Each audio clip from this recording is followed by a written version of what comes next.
तो फिल्म की शुरुआत होती है एक बहुत ही शातिर चोर मॉरिस को दिखाते हुए। ये हमेशा बैंक लूटता था और हर बार ही जेल से भाग जाया करता था। इसीलिए इस मर्तबा उसे एक ऐसे जेल में डाला जा रहा था जहां से निकलना नामुमकिन था। वहां पर सिक्योरिटी बहुत ज्यादा अलर्ट थी और अगर कोई वहां से निकल भी जाता तो उसका आजाद होना या भागना तो और भी नामुमकिन था, क्योंकि इस जेल को एक आइलैंड पर बनाया गया था जिसके चारों तरफ कई हजार मीटर तक पानी ही पानी था। जेल में आते ही मॉरिस की सिर से पांव तक चेकिंग हुई और उसे यूनिफॉर्म दिया गया। यहाँ पर सब कुछ बहुत डिसिप्लिन था। कैदियों को अपनी मर्जी से चलने तक की इजाजत नहीं थी। सब लोग सुबह की घंटी बजने पर उठकर यूनिफॉर्म पहने बाहर निकल आते थे और लाइनों में लगकर अपना ब्रेकफास्ट लेते थे। इस जेल में आते ही वार्डन मॉरिस से कहता है, वेलकम टू एल्काट्राज। एल्काट्राज इस जेल का नाम था। खाने के टेबल पर लिटमस नाम का एक आदमी मॉरिस से उसका खाना मांगता है। मॉरिस उसे अपना खाना दे भी देता है, लेकिन वो नोटिस करता है कि आदमी टेबल के नीचे कुछ कर रहा था। मॉरिस को देखने पर पता चलता है कि उसने चुपके से यहाँ एक चूहा पाला हुआ था जिसे वो खाना देता था। थोड़ी देर बाद मॉरिस को यहाँ पर बुलाता है उसका वार्डन, जो उसे बताता है, मैंने तुम्हारी कई कहानियां सुनी है। तुम हर जेल को तोड़कर भाग गए हो, लेकिन इस जेल को तोड़कर भाग नहीं सकते, क्योंकि यहाँ की जितनी टाइट सिक्योरिटी है उसे चकमा देकर अगर तुम यहाँ से निकल भी गए तो चारों तरफ पानी के अलावा तुम्हें और कुछ मिलेगा भी नहीं। इन्हीं बातों के दौरान मॉरिस चुपके से वार्डन का नेल कटर चुरा लेता है।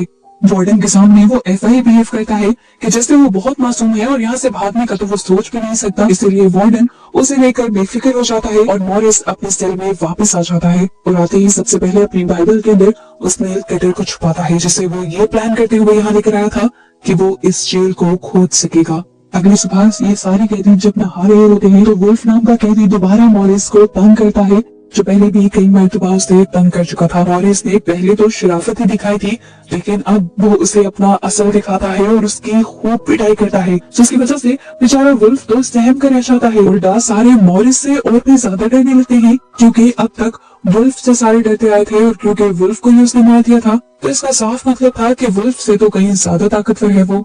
मॉरिस को जेल की लाइब्रेरी के अंदर काम लिया जाता है। यहाँ पर वो मिलता है इंग्लिश नाम के एक आदमी से, जो 40 साल का था और पिछले 20 साल से इसी जेल के अंदर था, यानी उसने अपनी आधी जिंदगी इसी जेल में गुजार दी थी। काम खत्म होने के बाद मॉरिस एक और कैदी से मिलता है जिसे पेंटिंग करना बहुत पसंद था। वो अपनी ही पेंटिंग बना रहा था और उसने अपनी शर्ट के ऊपर एक फूल बनाया था। मॉरिस पूछता है, तुम्हारी शर्ट पर तो कोई फूल नहीं। तो पेंटर बताता है कि ये फूल मेरी खुशियों को जाहिर कर रहा है जो मेरे दिल के अंदर है। उसके बाद मॉरिस इंग्लिश के पास जाता है। वो इंग्लिश से पूछता है, क्या हम इस जेल से भाग सकते हैं? क्या आप मेरी इसमें मदद करेंगे? ये बात सुनकर इंग्लिश हंसने लग जाता है, ऐसे जैसे उसका मजाक उड़ा रहा हो, और कहता है कि ये जेल नहीं है, कब्र है, और यहाँ से निकलने के लिए हमें पहले मरना ही पड़ेगा। वो उसे समझाता है कि मान लो अगर तुम इस जेल की बड़ी दीवारों को पार कर लो और यहाँ के सारे सिक्योरिटी कैमरास और रेंजर्स को भी चकमा दे दो, तो भी भागकर कहाँ जाओगे? उस ठंडे बर्फीले पानी में जिसमें जाते ही तुम्हारी मौत हो जाएगी। बेहतर यही है कि चुपचाप इस जेल में जिंदगी गुजारो, कम से कम यहाँ पर तुम जिंदा तो होगे। खैर अगले सीन में मॉरिस को बताया जाता है कि उसे अब लाइब्रेरी की बजाय कारपेंटर शॉप में जॉब मिल रही थी और हर घंटे के उसे 50 सेंट भी दिए जाने थे। पैसों के लिए नहीं, मॉरिस ये सोचकर हाँ कह देता है कि वहाँ जरूर उसे ऐसी चीजें मिल जाएंगी जो जेल से भागने में उसकी मदद करेंगी। मॉरिस ने यहाँ पर हर एतबार वाले आदमी का पता चला लिया था और उसे लिटमस भी एतबार वाला लगा था। वो लिटमस से इस जेल से भागने का तरीका पूछता है तो लिटमस बताता है कि हर कमरे में एयर वेंट है और उसे एयर वेंट के जरिए ऊपर छत पर जाया जा सकता है और वहाँ से जंप करके इस जेल से आराम से भागा जा सकता है। ये लोग बातें कर रहे थे कि एकदम से मॉरिस पर अटैक करने के लिए पीछे से वुल्फ आ जाता है, जो अपनी बेइज्जती का बदला लेना चाहता था। मॉरिस अपना कोट उतारते हुए उसी को उस लड़के के हाथों में लपेट देता है और वुल्फ को नीचे गिरा देता है। ये सब वॉच टावर में खड़े हुए गार्ड्स देख लेते हैं और ऊपर से ही शूट करते हुए इन्हें रोक देते हैं। इनकी लड़ाई के बदले इनको सजा दी जाती है टॉर्चर सेल में रहने की। रात भर दोनों को ही तरह तरह के टॉर्चर सहने पड़ते हैं और 2 हफ्ते बाद उन्हें इस टॉर्चर सेल से निकाला जाता है। इस टॉर्चर सेल से निकलने के बाद मॉरिस की हालत काफी खराब हो चुकी थी। उसके बाहर निकलते ही लिटमस अपने चूहे के जरिए उसे वेलकम बैक का नोट भेजता है। इसी दिन मॉरिस के साथ वाले सेल के अंदर चार्ली नाम का एक नया कैदी आता है, जो भी जल्द ही मॉरिस का दोस्त बन जाता है। मॉरिस देखते ही देखते यहाँ अपना ग्रुप बना लेता है, जिन सबको वो ये सीक्रेट बता चुका था कि वो जल्द ही इस जेल से भाग जाएगा। इन लोगों की गैर मौजूदगी के अंदर इन सभी के सेल को वार्डन जाकर चेक करता है और जब वो पेंटर के सेल के अंदर जाता है तो देखता है कि पेंटर और भी ज्यादा अच्छी पेंटिंग्स करने लगा था। पता नहीं क्यों, पर उसे इस बात का गुस्सा आ जाता है और वो उस पेंटर की सारी पेंटिंग्स जलाने के साथ साथ उसे कभी ना पेंटिंग करने का ऑर्डर दे देता है। पेंटिंग की बजाय अब उसे कारपेंटर सेल में काम करना था। पेंटर जिसकी सारी खुशी ही अपनी पेंटिंग्स थी, वार्डन के इस फैसले से पूरी तरह टूट गया था। इसी गुस्से में उसने अपनी 3 वो उंगलियां ही काट ली जिससे वो पेंटिंग किया करता था। इस पेंटर की कटी हुई उंगलियां देखकर मॉरिस पूरी तरह टूट जाता है और उसकी उंगलियां उठाकर गार्ड को देता है और कहता है जाकर अपने वार्डन को दे दो। ये देखकर वो खुश हो जाएगा। मॉरिस बेशक एक चोर था लेकिन दिल का अच्छा था। उस पेंटर के लिए उसे दुख हो रहा था।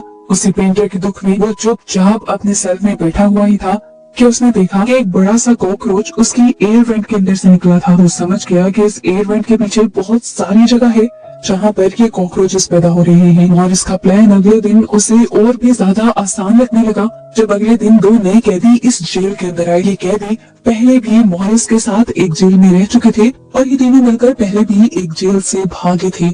इन दोनों भाइयों का दिमाग भी मॉरिस की तरह बहुत शार्प चलता था। हमें दिखाया जाता है कि इन सबको मुलाकात का एक दिन दिया जाता है। इंग्लिश आज काफी सालों बाद अपनी बेटी से मिलता है और उसे ये देखकर रोना आ जाता है कि उसकी बेटी अब बहुत बड़ी हो चुकी थी और उसने अपनी बेटी के साथ कोई अच्छा वक्त नहीं गुजारा था। जबकि चार्ली को भी ये बात पता चलती है कि उसकी मॉम बहुत ज्यादा बीमार है और 1 से 2 महीनों के अंदर वो इस दुनिया से चली जाएंगी। ये सुनकर वो भी फैसला करता है कि उसे इस जेल से भागना ही होगा अपनी मॉम के लिए।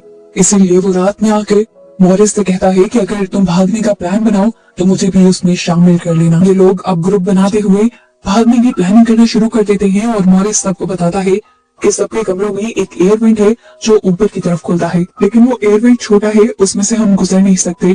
पर यह भी टेंशन की बात नहीं है, ये जेल खारे समुद्र के पास बनाया गया है। इसी वजह से जेल की दीवारें बहुत ज्यादा खोखली हो गई हैं और इन्हें खोदना बहुत ज्यादा आसान है। हमें वेंट के इर्द गिर्द की दीवार को खोदना होगा ताकि वहाँ से निकलकर हम ऊपर चढ़ सके। लेकिन अफसोस कि मेरे पास एक छोटा सा नील कटर है जिससे मैं ज्यादा कुछ नहीं खोद पा रहा और अपना मिशन पूरा करने के लिए मुझे कोई बड़ी चीज चाहिए। ये लोग अभी बात ही कर रहे होते हैं खाना खाते हुए कि मॉरिस को चम्मच का ख्याल आता है, लेकिन मसला ये था कि ये लोग चम्मच लेके कैसे जाते। मॉरिस अपने एक साथी को लेकर बहाने से गार्ड के पास आता है और उसे कहता है कि मेरा चम्मच गंदा है, मुझे साफ चम्मच चाहिए। गार्ड उसे नया चम्मच लेने की इजाजत दे देता है और इतनी ही देर में दूसरा आदमी गार्ड को अपनी बातों में लगा लेता है। मॉरिस एक की बजाय 2 चम्मच उठा लेता है और एक को अपने पॉकेट में डाल लेता है। अब मसला एक और भी था। रात में जब मॉरिस वेंट के अंदर जाता है ये देखने के लिए कि यहाँ से भागना कैसे है, तब उसके सेल को खाली देखकर गार्ड शक में आ जाते और इसका हल दूसरा भाई देता है कि हम यहाँ की बार्बर शॉप से कुछ बाल चुरा लाएंगे और कागज के डमी बनाते हुए उनके सरों पर बाल लगा देंगे, जिससे बाहर से चेक करते हुए वार्डन्स को यही लगे कि हम लोग अंदर लेटे हुए हैं। मॉरिस कहता है ये सब तो ठीक है, वेंट को पार करके फर्ज करो हम निकल भी गए तो मसला तो पानी का है, पानी को कैसे पार करेंगे। मॉरिस जॉन से कहता है कि तुम लॉन्ड्री डिपार्टमेंट में काम करते हो, वहाँ पर तुम्हें बहुत सारे रेनकोट्स मिलेंगे, तुम उन रेनकोट्स को चुरा लेना। वो पैराशूट के होते हैं, उनके अंदर हवा भरते हुए हम उन्हें बोट की तरह इस्तेमाल करेंगे। चार्ली मॉरिस से कहता है मुझे भी तो कोई काम दो ना। मॉरिस कहता है कि जब मैं वेंटिलेशन के अंदर जाऊंगा तो तुमने ख्याल रखना है, जैसे ही कोई वार्डन आने लगे तो तुमने मुझे सिग्नल देना है। अब मॉरिस खुदाई शुरू कर देता है, लेकिन मॉरिस को इस खुदाई के दौरान वेल्डिंग करने के लिए भी कुछ चाहिए था। मॉरिस लेटमिस के पास जाता है और कहता है आपके पास जितनी भी माचिसें हैं आप प्लीज वो मुझे दे दें, इसके बदले मैं रोज अपने हिस्से का खाना आपके चूहे को दिया करूंगा। लेटमस जिसे चूहा बहुत ज्यादा प्यारा था, चूहे के लिए वो मॉरिस की बात मान जाता है। इस माचिस को जलाकर वो चम्मच और नील कटर की मदद से एक नुकीला औजार भी बना लेता है, जिससे अब उसका खुदाई का काम और भी ज्यादा आसान और तेज हो गया था। इस दौरान चार्ली उसका पहरा दे रहा था, लेकिन अचानक से उसकी आंख लग जाती है और तभी वार्डन चेकिंग के लिए आ जाता है। इंग्लिश भी क्योंकि मॉरिस का सारा प्लान जानता था, इसलिए वो जल्दी से खड़ा होकर वार्डन को रोक लेता है और उससे बात करने लग जाता है और उनकी बातें सुनकर चार्ली की आंख खुल जाती है और चार्ली फौरन मॉरिस को सिग्नल दे देता है। उसके इशारा करते ही मॉरिस भी अपना काम छोड़कर खुदाई वाली जगह के आगे अपना सामान रखकर बेड पर लेट जाता है, जिससे वार्डन को कुछ भी गड़बड़ नहीं लगता, लेकिन उसे यहाँ से कुछ जलने की स्मेल आ जाती है। मॉरिस बड़ी कॉन्फिडेंटली झूठ बोलते हुए उसकी बात को मोड़ देता है कि आपके होते हुए यहाँ पर कौन स्मोक कर सकता है। दिखाया जाता है कि मॉरिस ने इतनी खुदाई करी थी कि वो आसानी से यहाँ से बाहर निकल पाता, लेकिन एक और नया मसला आ गया। यहाँ पर जो जाली लगी थी उसे स्क्रूज के जरिए लगाया गया था और इन स्क्रूज को खोलने के लिए कोई स्क्रू ड्राइवर या कोई नोकीली चीज चाहिए थी, जिसे वो अगले दिन अपनी काम की जगह से चुरा भी लेता है। पर उसे यहाँ से लेकर जाना मुश्किल था। जब वो यहाँ से निकलने लगा तो मेटल डिटेक्टर पर उसका वो औजार शो हो गया। गार्ड्स ने उसे रोक लिया और उसके हाथ से वो औजार ले लिया। सबको डर लगा कि मॉरिस अब पकड़ा जाएगा, लेकिन मॉरिस कहीं ज्यादा चालाक था। जो औजार उसने पकड़ा हुआ था वो तो उसे बैकअप के लिए लेकर आया था ताकि गार्ड्स को डिस्ट्रैक्ट कर सके, क्योंकि असली औजार तो उसने अपने जूतों में छुपाया हुआ था। इस मेटल के औजार से वो रात होते ही उस जाली को काट लेता है और वेंट के अंदर जाने का अपना रास्ता खोल लेता है। लेकिन अब मसला था, अगर वो वेंट के अंदर जाता तो वार्डन को ये सेल खाली मिलता और वार्डन को उनके प्लान का पता चल जाता। अंदर जाने से पहले इन्हें एक डमी सेल चाहिए था, जिसके लिए पहले ये लाइब्रेरी से किताबें चुराते हैं, उन्हें गीला कर करके एक नकली सेल तैयार करते हैं और उसके बाद पेंटर के पेंट चुरा कर उस डमी सेल को पेंट कर देते हैं और फिर ग्लो के जरिए वो बाल जो ये लोग बार्बर की शॉप से चुरा कर लाए थे उसे सर पर लगा देते हैं। इस डमी सर के साथ साथ मॉरिस ने एक डमी दीवार भी बनाई थी जो बिल्कुल असली दीवार जैसे दिख रही थी।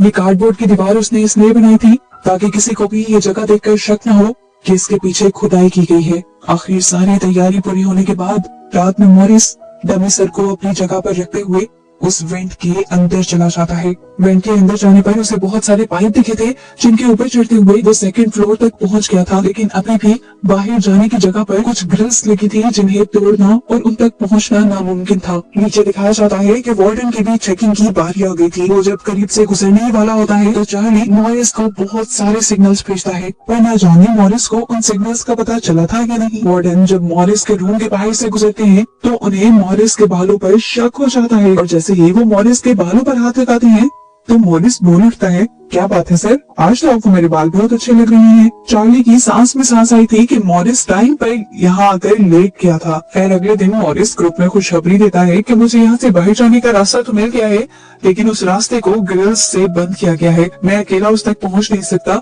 उन ग्रिल्स तक पहुँचने के लिए मुझे एक और साथी की जरूरत है। जॉन बताता है कि मैंने भी अपना बैंक पूरी तरह खोद लिया है। रात को मैं भी वहाँ आ जाऊंगा और दोनों मिलकर उस जाल को देख लेंगे। रात होते ही प्लान के मुताबिक ये दोनों अपनी फ्रेंड से होते हुए उस रास्ते के पास आ जाते हैं और इन्हें पता चलता है कि वो ग्रिल सिर्फ रखी नहीं गई थी, उनको वहाँ पर वेल्ड किया गया था और तोड़ना बिल्कुल भी आसान नहीं था। इसको तोड़ने के लिए उन्हें एक चेन सॉ की जरूरत पड़ती। अगले दिन म्यूजिक क्लास में मॉरिस की नजर एक छोटे से पंखे के ऊपर पड़ती है, जिसे देखकर फौरन उसे आइडिया आता है कि वो इस पंखे के जरिए चेन सॉ बना सकता है। इसीलिए वो चार्ली से कहता है कि तुम इस पंखे को अपने म्यूजिक बॉक्स में छुपा लेना। गार्ड्स के चेक करने पर भी उन्हें इंस्ट्रूमेंट बॉक्स के अंदर कुछ नजर नहीं आता और ऐसे काम करने के लिए मॉरिस के हाथ एक और हथियार लग जाता है। पंखे को ड्रिल मशीन में बदलने के बाद मॉरिस और जॉन दोनों मिलकर उस रॉड को काटने के लिए जाते हैं। जॉन मॉरिस को अपने कंधे पर बिठाता है और मॉरिस उस रॉड को काटता है। चेनसो की आवाज सुनकर गार्ड्स को भी शक होता है। वो भी ऊपर जाते हैं चेक करने के लिए, पर इतने में ही ड्रिल मशीन की आवाज बंद हो जाती है क्योंकि मॉरिस एक पाइप काटने में कामयाब हो गया था और बस उसी के जरिए ये लोग यहाँ से निकल सकते थे। आवाज के बंद होने की वजह से गार्ड भी चेकिंग को नजरअंदाज करते हुए आगे चला जाता है। अगले दिन वो खुश होकर सब लोगों को खाने के टेबल पर बताते हैं कि उन्होंने सारे रास्ते साफ कर लिए थे। अब उनको इस जेल में कोई भी रोककर नहीं रख सकता था। जॉन के भाई से वो पूछता है, तुम पैराशूट के रेनकोट लाए हो? वो कहता है, हाँ सब तैयार है। और ये लोग अब यहाँ से भागने का प्लान बना लेते हैं। खैर अब सब लोग अपने अपने जेल में वापस आ जाते हैं और इंग्लिश जब सब लोगों को किताबें पढ़ने आता है तो मॉरिस इंग्लिश से कहता है, मैं आज आखिरी मरतबा तुमसे हाथ मिलाना चाहता हूँ। इंग्लिश ने हाथ तो मिलाया था लेकिन वो काफी हैरान था कि आखिर मॉरिस ने ऐसा क्या किया, क्या प्लान बनाया जिसकी वजह से वो यहाँ से बाहर निकल जाएगा। वो इस टाइम जेलस लग रहा था। खैर वो यहाँ से चला जाता है और कुछ देर बाद वार्डन मॉरिस के सेल की चेकिंग करने के लिए आ जाता है। ऐसे जैसे किसी ने उनको खबर दे दी थी कि मॉरिस यहाँ से भागने वाला है। वो यहाँ की एक एक चीज की तलाशी लेते हैं, उस जगह को भी देखते हैं जहाँ से मॉरिस ने खुदाई की थी, लेकिन उन्हें यहाँ पर कुछ भी नहीं मिलता क्योंकि मॉरिस ने सारे सबूत पहले ही छुपा दिए थे। उस सुरंग के आगे भी नकली कार्डबोर्ड लगाया हुआ था जिसकी वजह से इनको जरा सा भी शक नहीं हुआ। वार्डन ने कहा, खबर तो सच्ची थी, एक काम करना, सुबह होते ही मॉरिस का सेल चेंज कर देना। लेकिन सुबह होने की नौबत कहाँ आने वाली थी। आज रात सभी ने रात के ठीक 2 बजे बैंक से निकलकर दूसरे फ्लोर पर मिलने का प्लान बनाया था। प्लान बनाते वक्त तो चार्ली के अंदर काफी हिम्मत थी, वो तैयार भी था, लेकिन जैसे ही वक्त करीब आता गया वो बहुत ज्यादा पैनिक हो गया। मॉरिस और बाकी तीनों लोग तो बैंक के अंदर पहुंच भी गए और काफी देर तक चार्ली का इंतजार करते रहे, पर चार्ली जब नहीं आया तो मजबूरन तीनों को अकेले ही वहां से जाना पड़ा। दिखाया गया कि वो तीनों अपने बनाए प्लान के मुताबिक भाग रहे थे और यहाँ बैठा चार्ली रो रहा था। उसकी आजादी अब उसके हाथ से दूर जा रही थी। आखिर वार्डन की चेकिंग के बाद उसने फैसला किया कि वो भी हिम्मत करेगा और भाग जाएगा, लेकिन वेंट के अंदर जैसे ही वो आया तो उसने देखा कि ऊपर जाने वाला रास्ता उसके कद से बहुत ज्यादा दूर था और वो तीनों अब जा चुके थे और अब उसकी आजादी का सपना खत्म हो गया था। अफसोस करता वो वापस आ जाता है, जबकि यहाँ पर दिखाया जाता है कि चार्ली और उसके तीनों साथी सभी गार्ड्स की नजरों से बचते हुए जेल की आखिरी दीवार के पास पहुंच जाते हैं और बारी बारी वो तीनों फेंस की दीवार पर चढ़ते हुए इस जेल से फाइनली आजाद हो जाते हैं। अब बस इन्हें इस आइलैंड से बाहर निकलना था, जिसके लिए ये रेनकोट्स को बांधकर उसके अंदर मुंह से हवा बहने लगे ताकि उसे एक बोट बनाई जा सके। हालांकि मुंह से हवा बहने में बहुत टाइम लग रहा था, लेकिन इनके पास कोई दूसरा रास्ता भी नहीं था। बहुत ज्यादा हिम्मत करने के बाद आखिर इनकी बोट तैयार हो ही गई और ये लोग यहाँ से निकलकर भाग गए। सुबह होती है और गार्ड्स सारे चेल्स की चेकिंग के लिए आते हैं। पहले सब कुछ नॉर्मल लग रहा था, लेकिन जैसे ही वो चार्ली के सेल के पास पहुंचे तो चार्ली ऐसे खड़ा था कि जैसे किसी ने उसकी किडनीज निकालनी हो।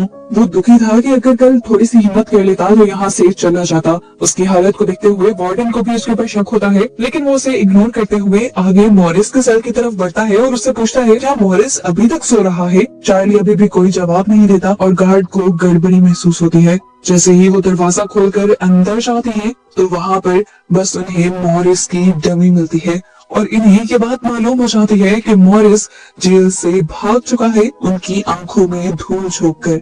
पूरे जेल के अंदर अलार्म बजते हैं, पूरे जेल में भी ढूंढा जाता है, लेकिन जब ये लोग पूरे जेल में नहीं मिलते तो समुद्र के अंदर भी उन तीनों को तलाश किया जाता है, लेकिन वो तीनों वहाँ पर भी नहीं मिलते। यहाँ का वार्डन, जिसकी नाक बहुत ऊंची थी कि कभी कोई उसकी नजरों से बचकर नहीं गया था, आज उसकी सारी इज्जत मिट्टी में मिल गई थी। अथॉरिटीज उसे बुरा भला कह रही थी कि कैसे 3 कैदी उसकी नजरों से बचकर भाग गए। उसके पास कोई जवाब नहीं था। वो अब अपने आदमियों से कहता है कि सभी न्यूज़पेपर्स नई ये बात फैला दो कि जिन तीनों कैदियों ने भागने की कोशिश की थी उन्हें हम लोगों ने पकड़ लिया है। वो समुद्र के ठंडे पानी में मारे गए हैं। जो कुछ भी हो ये बात बाहर नहीं जानी चाहिए कि इस जेल से कोई भाग भी सकता है, नहीं तो हमारे जेल की रेपुटेशन गिर जाएगी। वो अपने लोगों से कहता है वैसे भी मानने वाली बात ही नहीं है कि वो इतने बड़े और ठंडे समुद्र को पार करके यहाँ से निकल जाए। जरूर वो समुद्र के अंदर ही मर गए होंगे और हमें उनकी लाशें नहीं मिल रही। ये सब उसने पता नहीं अपने दिल को या अपने लोगों को बहलाने के लिए कहा था। अंदर ही अंदर वो भी जानता था कि मॉरिस सच में बच निकला होगा। खैर उसकी ये सारी सियासतें भी काम नहीं आती। अथॉरिटीज को उसकी बातों पर यकीन नहीं होता और आखिर में अल्काट्राज को बंद कर दिया जाता है, ये कहते हुए कि इतना खर्चा कर इतनी दूर जेल बनाने की जरूरत ही क्या है, जब अल्काट्राज भी एक आम जेल की तरह ही जेल है जहाँ से कैदी भाग सकते हैं। इस तरह अल्काट्राज जेल हमेशा के लिए बंद हो जाती है और उस जेल के बंद होते ही ये सच्ची कहानी पर बनी हुई फिल्म भी यहाँ खत्म हो जाती है।